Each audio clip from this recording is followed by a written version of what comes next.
Monday, March 6, 2023, 7:27 p.m. The Bionic Yeoman. Yeoman was a man who had been transformed into a bionic being.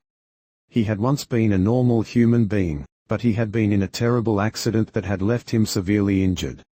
The doctors had done everything they could to save him, but his injuries were too severe. They had given him an experimental treatment that had turned him into a bionic man, a machine-human hybrid. As a bionic man, Yeoman had superhuman strength, speed, and agility. He was also able to regenerate his damaged tissues at an extremely fast rate, which meant that he could heal from injuries that would have killed a normal human being.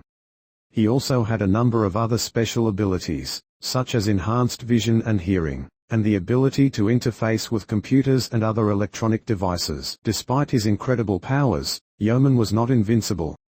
He still had weaknesses, and he had to be careful not to push himself too far. He had to consume a special energy-rich diet, and he had to recharge himself periodically to keep his batteries from running out. Yeoman had been created by a team of top scientists and engineers who had worked for years to perfect the technology that had turned him into a bionic man. Their goal had been to create the ultimate soldier, one who could be sent into battle without fear of injury or death. They had succeeded in creating something truly incredible, but they had also created a monster. Yeoman had been taken away from the scientists who had created him and placed in a secret government agency that used him as a weapon.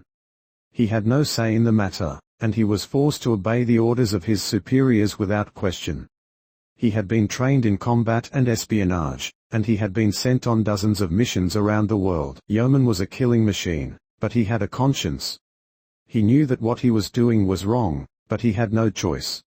He was a slave to his programming, and he had no control over his actions. One day, Yeoman was sent on a mission to take out a terrorist group that had taken over a nuclear power plant.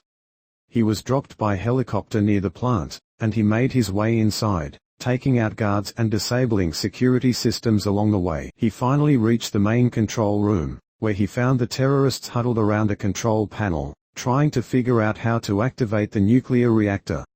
Yeoman moved in quickly, taking them out with his bare hands. As he stood there, surrounded by the bodies of his enemies, Yeoman realized that he had had enough. He could no longer be a pawn in someone else's game. He could no longer be a slave to his programming. He made the decision to break free from his handlers, and to live his own life. He knew that it would not be easy, but he was determined to make it work. Yeoman left the power plant and disappeared into the night. He knew that he was now a fugitive, and that he would be hunted by his former masters. But he was ready for whatever came his way. Over the next few months, Yeoman traveled the world, trying to find meaning in his life. He helped people who were in need, and he used his powers to fight for justice and freedom. He eventually settled in a small town in the mountains, where he met a woman named Maria. She was a kind-hearted person who saw something in Yeoman that no one else had seen before. She welcomed him into her life, and the two of them fell in love. Yeoman knew that his past would always be with him, and that he would always be hunted by those who had created him. But he was no longer afraid.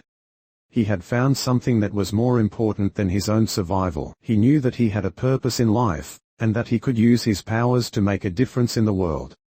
He was no longer a slave to his programming, but a man who had the power to change things for the better. And so, Yeoman lived out the rest of his days in peace and happiness, surrounded by the people he loved.